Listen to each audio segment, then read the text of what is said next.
Hello friends, ఈరోజు topic ఏంటంటే మనం పైథాన్ ప్రోగ్రామింగ్లో ఎల్స్ ఇఫ్ స్టేట్మెంట్ని ఎందుకు యూజ్ చేస్తాం. ఎందుకు యూజ్ చేస్తామంటే ఫ్రెండ్స్, మనకి ఒక ప్రోగ్రాంలో మోర్ దెన్ 2 కంట్రోల్ స్టేట్మెంట్స్ అంటే 2 కండిషన్స్ ఉండాలి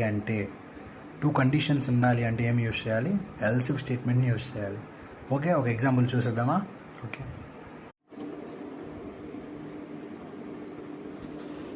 మార్క్స్ 90 ఇచ్చాం. If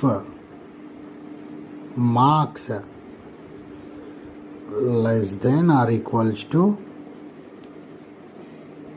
90, print grade A. Okay, else if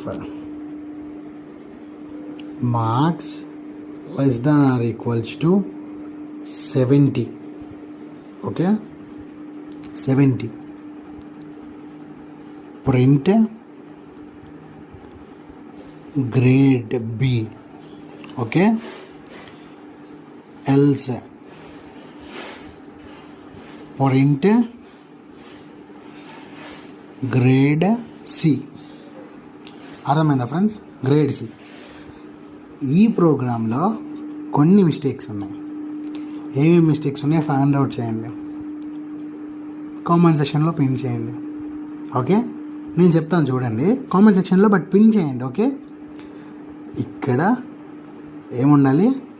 equals to ఉండాలి. ఇంకొకటి మార్క్స్ అని ఉంది. ఓకే, ఇక్కడేముంది?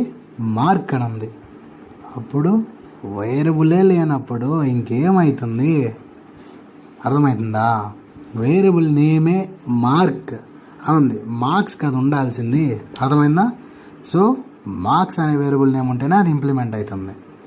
ఇంకొక పాయింట్, ఇక్కడ పైథాన్ మెయిన్ చూసేది ఇండెంటేషన్ అండ్ ప్రింట్లో డబుల్ కోట్స్ పెట్టలే. అర్థమైందా ఫ్రెండ్స్? ఎల్స్ ఇఫ్ ఎందుకు యూజ్ చేస్తాం?